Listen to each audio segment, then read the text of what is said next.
Hey everyone, thank you so much for tuning in today. My name is Julia Oliverius.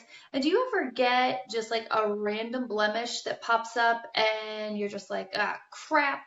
You just need something to cover it up because maybe it's not something that regularly even happens, but once in a while you need it. Well, today I want to show you my favorite concealer. It's darn near a full coverage concealer. I always hate to call anything full coverage because I don't know. Sometimes something might not be for someone else. So, hey, I think it's darn near full coverage. And I want to show you how to apply it so that you get the best coverage out of it because there are different ways to apply concealer. And the way I'm going to show you is the best way for the most coverage. So, what I want to show you today, I'm obviously just rocking a light look today. I'm getting ready to head to a massage appointment, so don't want to do a full face of makeup. But what I wanted to show you is I don't know what this is. It's like it's it almost feels like just really dry skin. Every once in a while I'll get a zit there, totally random. I thought that's maybe what it was going to be, but it actually turned into it feels really dry. It almost feels like a scab, like a burn. I've not touched it other than just like this, but I've not like picked at it or tried doing anything to it. And it's just progressed over a few days. So I want to cover that up, right? So the first thing that you're going to want for your concealer when you are going for more full coverage is a blending bud. Now you got to get these damp all the way through. You're not wringing out any water still, but this is damp.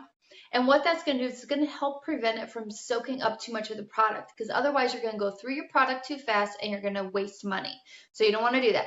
Also, getting it damp does help the application process. So for more of a full coverage look for your concealer, you want to use one of these because you're going to use a pressing motion to apply it versus like a concealer brush, which is one of these, where you're using more of a swiping motion. The swiping motion thins it out. The pressing motion gives you more coverage. And that goes for everything: blush, eyeshadow, everything. So what I want to do is I want to grab the concealer here, and I just want to show you how well it works and how you apply it. So you don't need a whole lot.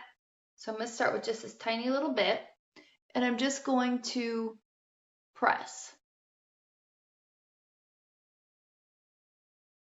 And I'm just dabbing that on there. As you can see, I'm not swiping at all. And I'm just slowly making that circle a little bit bigger as I go around to kind of blend that out so that it matches and just kind of fades in with the rest of my neck color.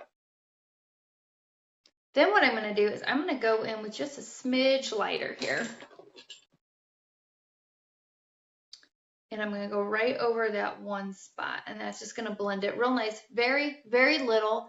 I have had my concealer for like these little tubes for over a year because you use so little to get the coverage that you want, especially if you're applying it correctly with one of these for more coverage. You're going to use less than if you're using a brush. But check that out. Just completely covered up that mark, and now you don't even see it. So that's what I wanted to show you guys today, show you just how awesome this concealer is. A lot of people that absolutely love it. You can check it out though in my shop if you go to my website at juliaoliverius.com and click on the My Community tab. Then I'm offering free shipping for you guys because I know how much it sucks to pay for shipping. So be sure to check that out. If you have questions, let me know, and I'll talk to you later. Bye.